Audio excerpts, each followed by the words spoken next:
Good evening friends and good evening all students. Friends, कल जो हम लोगों ने जिस टॉपिक पे बात किया था वह टॉपिक अवतल दर्पण के लिए फोकस दूरी स्मॉल एफ और वक्रता त्रिज्या कैपिटल आर में संबंध बताया गया था। तो आज का जो टॉपिक होगा वह होगा उत्तल दर्पण के लिए, जिसको हमने आप लोगों से रिक्वेस्ट किया था कि आप लोग कोशिश करिएगा और कोशिश करके कमेंट करिएगा कि कितने लोगों ने किया कितने लोगों ने नहीं किया।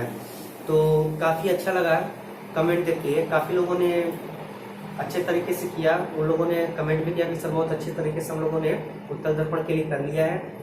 तो बहरहाल जिन्होंने नहीं किया है तो आज हम प्रूव करेंगे उत्तल दर्पण के लिए फोकस दूरी और वक्रता त्रिज्या में रिलेशन। तो आइए अब हम देखते हैं।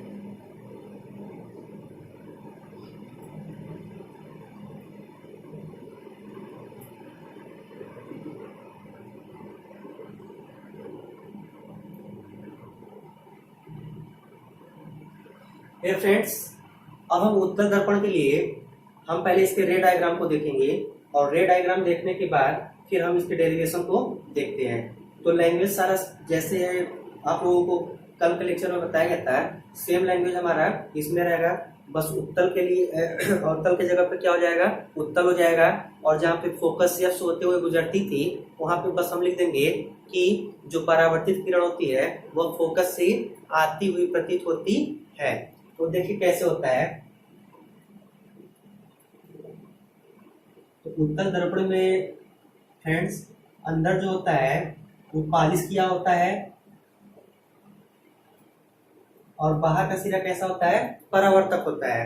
तो अब हम इस पे एक मुख्य अक्ष ड्रा करते हैं। तो ये हमारा क्या हो गया, इसका प्रिंसिपल एक्सिस हो गया।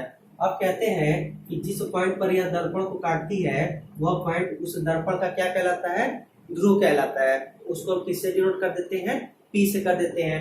अब कहता है इस मुख्य अक्ष के समांतर एक प्रकाश की किरण दर्पण के परावर्तक तल पर किसी बिंदु पर टकराती है। तो देखिए एक हमारा हो गया और मुख्य अक्ष के समानांतर या समांतर एक प्रकाश किरण है जिसको हम कह देते हैं ए, और दूसरा पॉइंट क्या कह देते हैं, बी, जो दर्पण के बिंदु बी पर क्या करती है, टकराती है।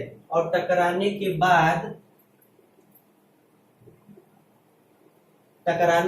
बाद फोकस एफ से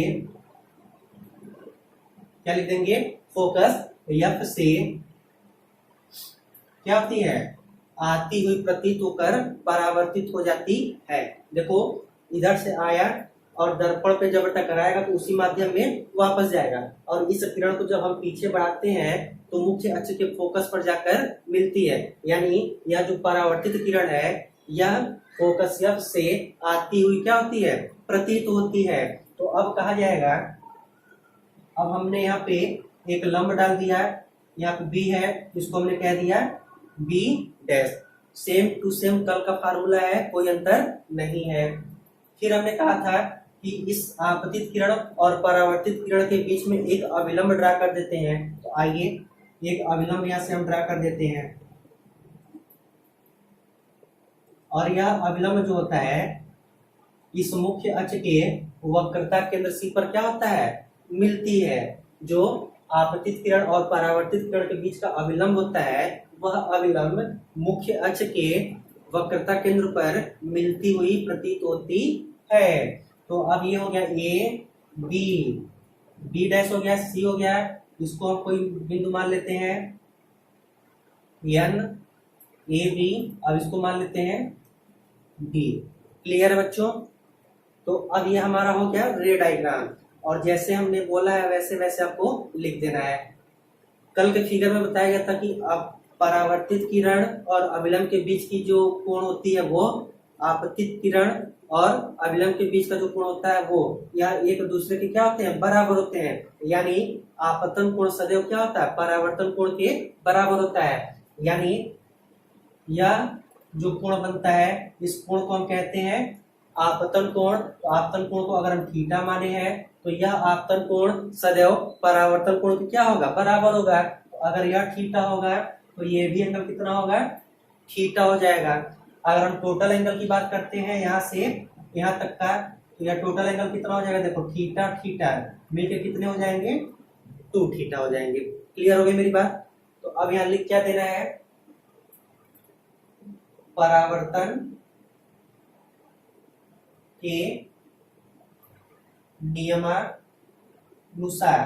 तो अब परावर्तन के जब नियमानुसार देखा जाएगा तो कहा जाएगा कि जो आपतन कोण है वो परावर्तन कोण के क्या होता है, बराबर होता है। तो देखो आपतन कोण यह है और परावर्तन कोण यह है, तो यह दोनों एक दूसरे के क्या होंगे, बराबर होंगे। तो अब लिख देते हैं कि कोण ए बी एन बराबर किसको हो जाएगा, कोण एन बी डी के, कोण एन बी डी के किस नियम से हो जाएगा, परावर्तन के नियम से। अब कहते हैं कि कल हमने एकांतर कोण के बारे में बताया था कि अगर ऐसी आकृति कहीं दिखती है तो यह कोण इस कोण के बराबर हो जाता है एकांतर कोण के नियम से। तो अब हम इस फिगर में भी ऐसा कुछ देखेंगे। तो अब आइए उसको भी चेक कर लेते हैं।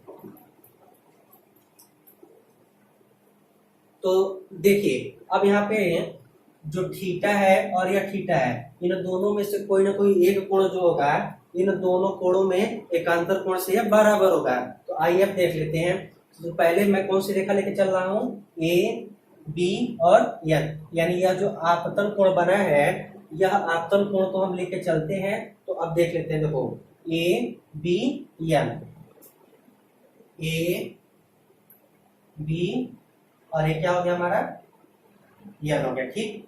अब दूसरा हम देखते हैं ए बी एन में, और दूसरा हमारा देखा जाता है किसमें, यह बी सी बी डैश में। देख लो बी और दूसरा है यहाँ पे, इसको पीछे बढ़ा दिया गया तो ये सी हो गया, और इधर आ गया तो ये क्या हो गया, बी डैश हो गया।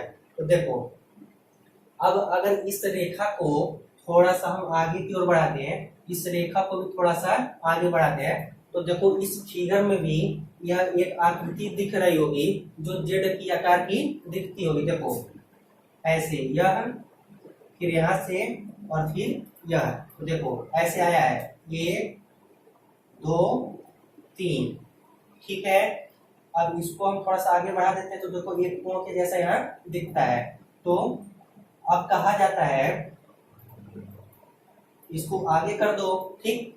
अब कहा जाएगा यह कोण जितना होगा वह इस कोण के बराबर होगा एकांतर कोण के नियम से, जो कल हम लोगों ने बताया था। तो देखो यह कोण थीटा होगा तो यह कोण भी कितना हो जाएगा, थीटा हो जाएगा एकांतर कोण के नियम से। तो अब हम लिख देंगे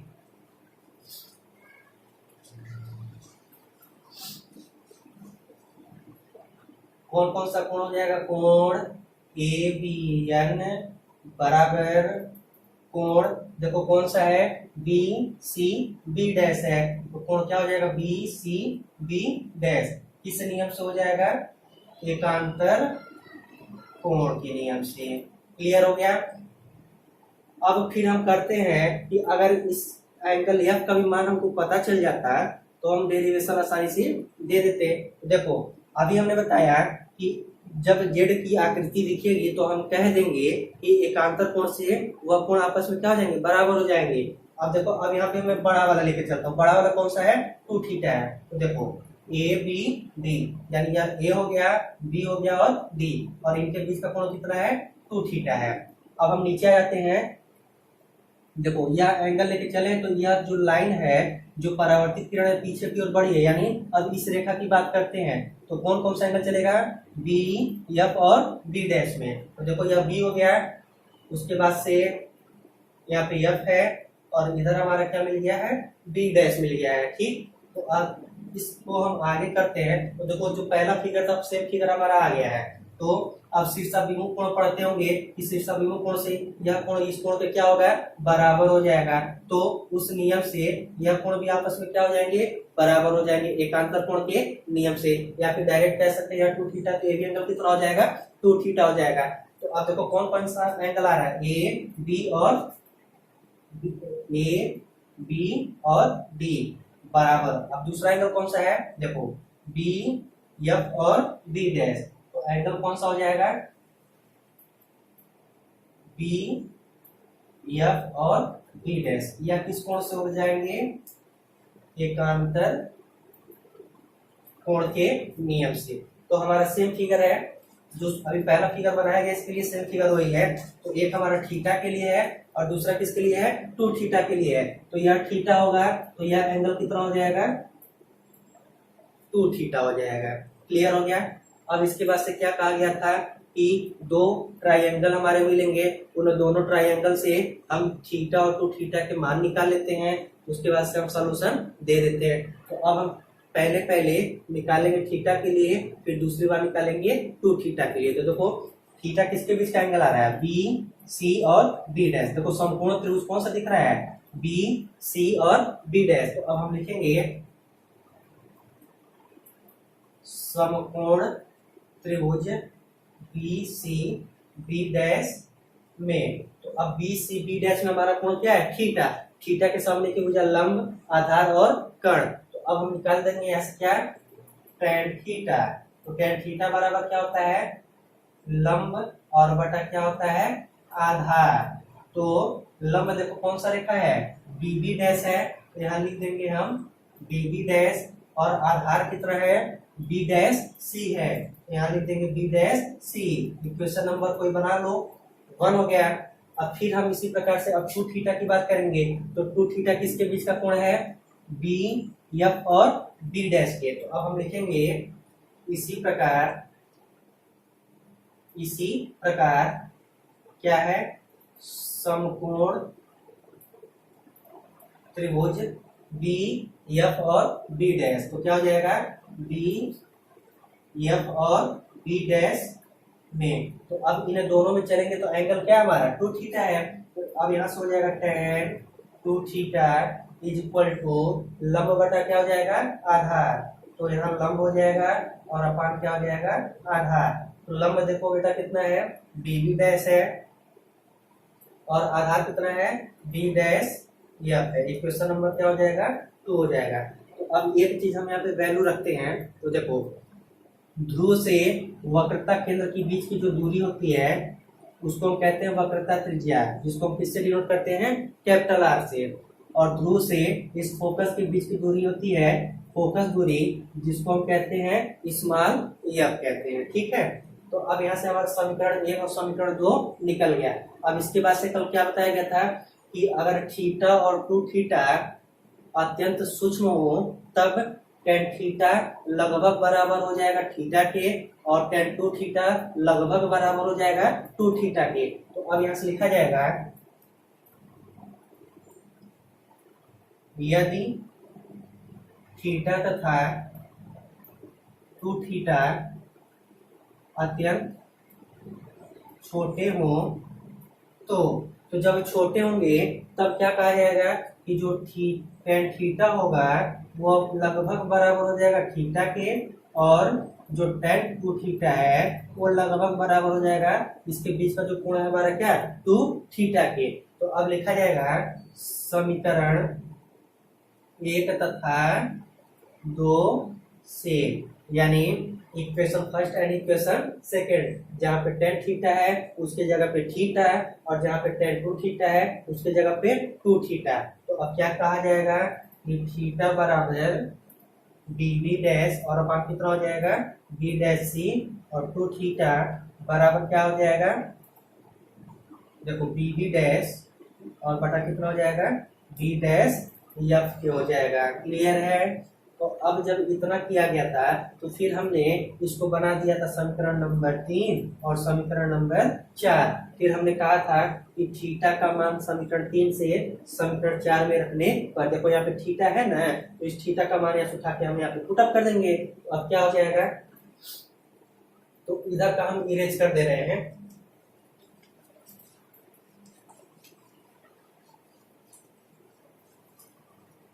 तो देखिए अब कहा गया है कि जो थीटा का मान है वह समीकरण 3 से समीकरण 4 में हम पुट कर देंगे। तो अब क्या हो जाएगा 2 इंटू, अब थीटा का मान यहाँ रखेंगे तो थीटा का मान कितना आया है हमारा B B dash upon B dash C बराबर किसके हो जाएगा B B dash upon B dash F पे। तो देखो बी बी डैश से बी बी डैश क्या होगा कैंसिल हो जाएगा, इसका मल्टीप्लिकेशन इधर कर देंगे तो 2b डैश एफ और इसका इधर कर देंगे तो क्या हो जाएगा b डैश सी के हो जाएगा। क्लियर है।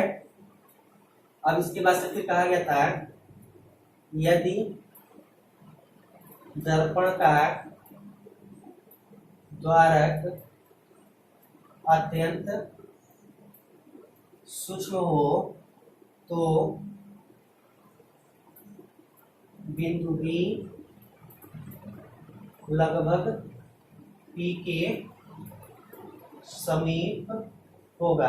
अब कहा गया अगर दर्पण का द्वारक छोटा होता है तो यह B किसके पास आ जाएगा लगभग P के समीप आ जाएगा। तो उस स्थिति में यह दूरी बड़ी दूरी की क्या हो जाएगा बराबर, यानी अब यह B से B डैश हमारा कैंसिल होगा तो यह B डैश किस पे आ जाएगा P पे आ जाएगा।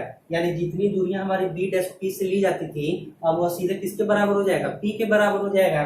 तो अब कहा क्या जाएगा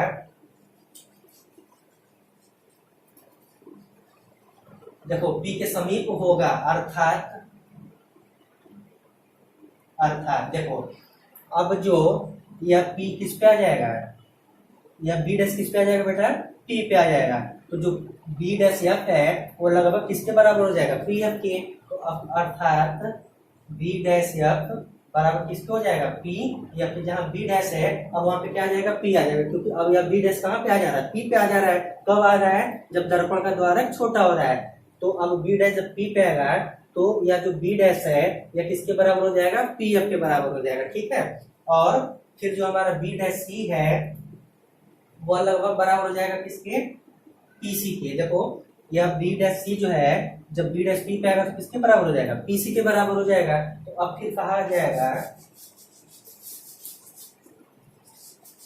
देखो अब यहाँ से अगर इसको हम बना देते हैं इक्वेशन नंबर 5 यहाँ से लिख देंगे इक्वेशन 5 बी गेट। तो अब देखो क्या हो जाएगा जहाँ बी डैश है तो उसकी जगह पे क्या हो जाएगा पी एफ, यहाँ से हो जाएगा 2 और यहाँ पे कितना हो जाएगा पी एफ इक्वल टू यहाँ पे बी डैश सी की जगह पे क्या हो जाएगा पीसी हो जाएगा। ठीक है, जिसको हमने चित्र से निकाला है। अब देखो पी एफ और पीसी का हम दूरी लिख देते हैं। देखो पी एफ क्या होता है फोकस दूरी जिसको हम किससे डिनोट करते हैं एफ से। पीसी क्या होती है वक्रता त्रिज्या एफ होती है जिसको हम किससे डिनोट करते हैं आर से करते हैं। तो अब चिन्ह के हिसाब से हम रखेंगे। तो देखो हमने कल बताया था कि यह प्लस होता है माइनस होता है प्लस होता है माइनस होता है। तो जो उत्तल दर्पण होता है वह इस सेक्शन में होता है, यानी इधर जितनी दूरियां होंगी सारी दूरियां क्या होंगी पॉजिटिव और इधर सारी दूरियां क्या होंगी निगेटिव होंगी। तो चूंकि देखो इधर कोई दूरी हमको नहीं मिल रहा है, सारी दूरियां किधर मिल रही है राइट साइड में, और राइट साइड में जितना भी मिलता है सारा कैसा होता है पॉजिटिव होता है। तो देखो इस पॉइंट से सारा किधर मिल रहा है राइट साइड में। तो राइट साइड में क्या हो जाएंगे सारे वैल्यू हमारे पॉजिटिव हो जाएंगे, यानी अब पी एफ हमारा कैसा हो जाएगा पॉजिटिव हो जाएगा। तो अब यहाँ पे लिख देंगे चूंकि फिगर से पी एफ बराबर क्या है एफ और पीसी बराबर क्या है आर के है। तो अब यहाँ से हो जाएगा 2 एफ इक्वल टू कितना हो जाएगा आर के, या एफ इक्वल टू कितना हो जाएगा आर बाई 2 के। जिसको क्या करना था हमको हेंस प्रूव करना था कि उत्तल दर्पण के लिए जो फोकस दूरी और वक्रता त्रिज्या होता है उनके बीच का जो रिलेशन होता है क्या होता है r बाई 2 होता है। यही डेरिवेशन हमारा आया था कल अवतल दर्पण के लिए। हमने कहा था कि सेम फार्मूला हमारा किसके लिए होता है उत्तल दर्पण के लिए भी आता है। तो हमने यहाँ पे प्रूफ कर दिया कि उत्तल दर्पण और अवतल दर्पण के बीच में जो वक्रता त्रिज्या और फोकस दूरी होती है उनके बीच का जो रिलेशन होता है वह बराबर होता है जो एफ बराबर आर बाई 2 होता है। तो यह हो गया हमारा उत्तल दर्पण के लिए वक्रता त्रिज्या और फोकस दूरी में संबंध। तो अब इसमें कहीं कोई समस्या नहीं होनी चाहिए। एक बार आप रिवीजन कर लीजिएगा अच्छी तरीके से, फिगर को समझ लीजिएगा, फिगर समझ लेंगे, एकांतर कोण के बारे में समझे होंगे तो फिर आप अच्छे से डेरिवेशन कर लेंगे। उसके बाद भी अगर कहीं से कोई समस्या होती है तो आप बिल्कुल कमेंट करिएगा, आपको फिर से बता दिया जाएगा। अब जो हमारा आगे का टॉपिक है वह टॉपिक क्या होगा, हमने कल बताया था कि आगे हम पढ़ेंगे कि गोले दर्पण से जो दर्पण की दूरियां नापी जाती हैं उनकी जो निर्देशांक ज्यामिति होती है, या एक तरीके से कहा जाए कि जो चिन्ह परिपाटी होती है वह चिन्ह परिपाटी पढ़ा जाएगा। तो अब नेक्स्ट टॉपिक हमारा वही होगा। तो आइए देखते हैं। अब ये चीज हमारा इतना क्लियर हो गया होगा, इसको आप लोग कर लीजिएगा।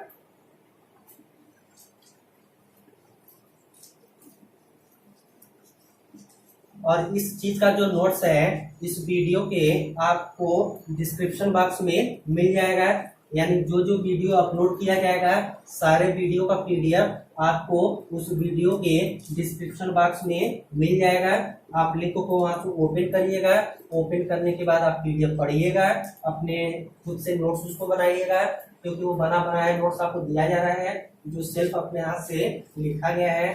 तो आप लोग कोशिश करिएगा कि उसका ऐसा नहीं है कि आप मोबाइल पे लेके उसको पढ़िए उसके बाद से छोड़ दीजिए, उसको मोबाइल पे पढ़िए उसके बाद से सेल्फ राइटिंग करिए, क्योंकि जितना ही प्रैक्टिस करेंगे जितना ही उसको आप अपने हैबिट में लाएंगे वो उतना ही अधिक आपका तैयार होगा।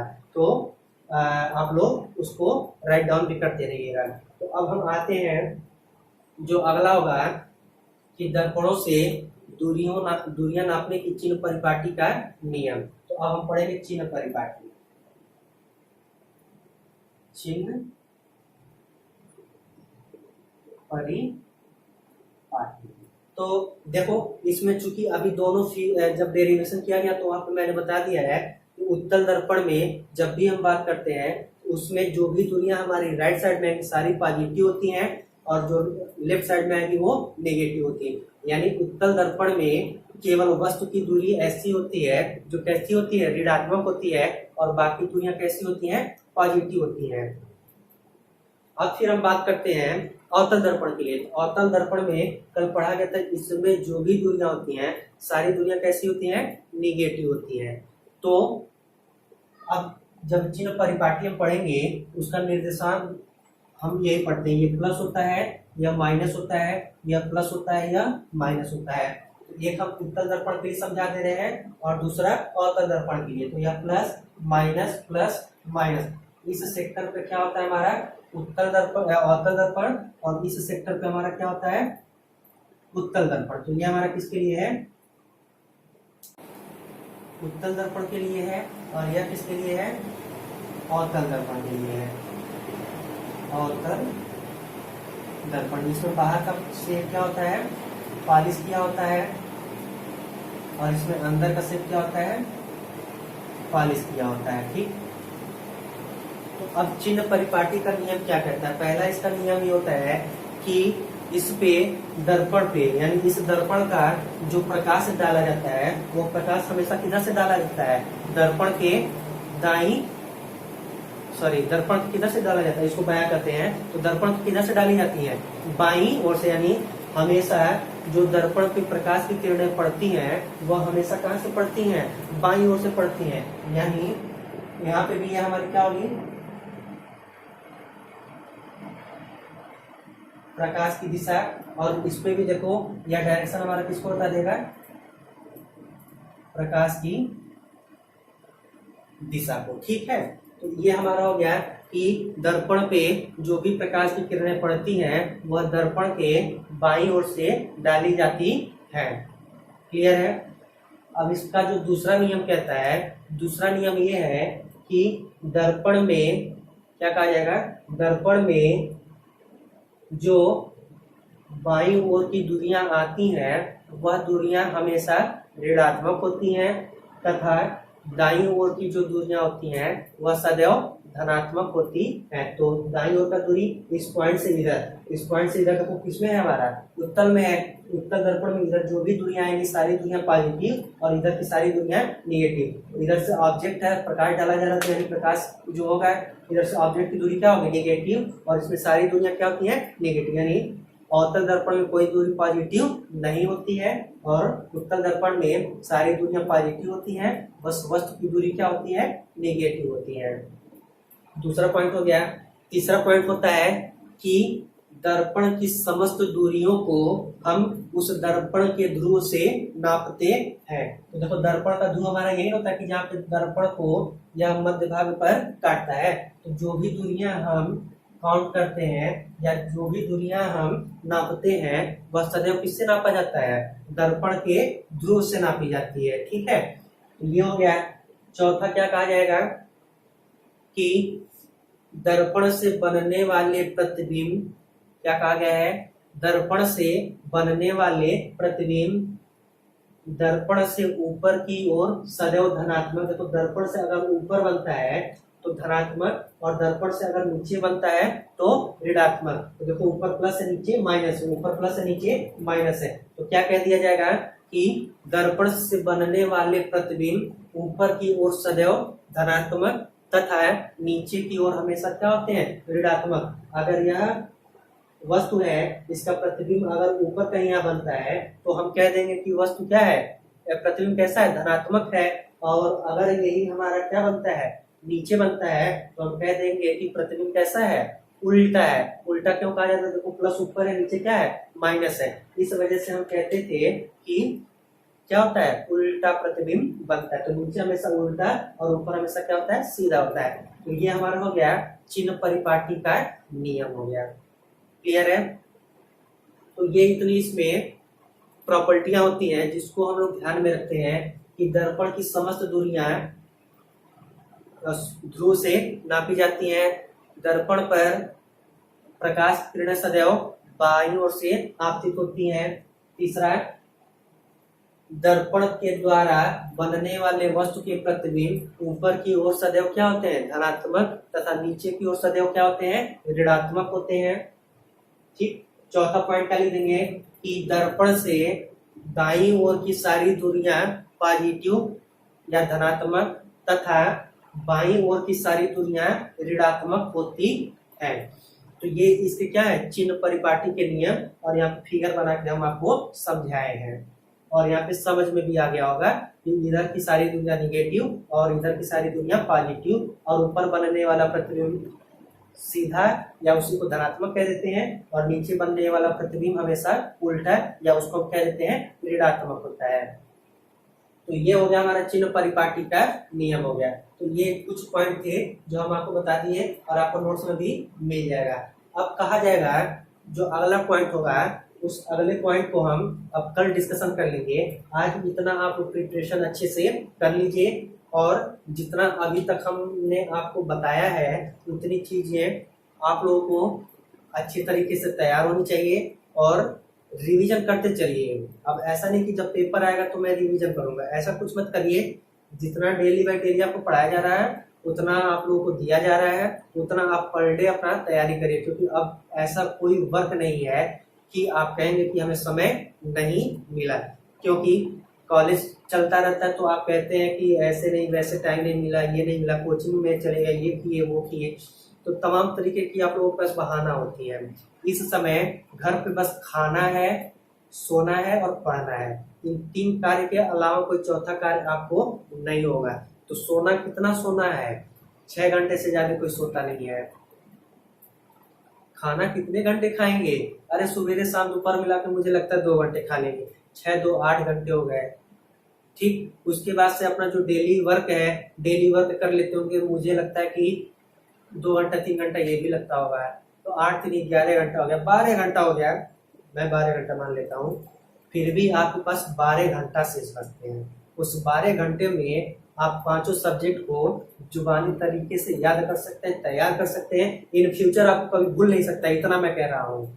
अगर वो 12 घंटा आप डेली पढ़िए तो क्या कोई कार्य ही नहीं है, आप तो आराम से पढ़ सकते हो, कोई दिक्कत नहीं है। माँ बाप एकदम फ्री छुड़े हुए हैं कि बेटा खाओ पढ़ो अपना। तो आप लोग कोशिश ये करिए कि जहां तक हो सके अपनी पढ़ाई को अच्छे तरीके से करिए। 12 घंटा 13 घंटा तो आराम से आप पढ़ सकते हैं, इसमें कोई दिक्कत नहीं है।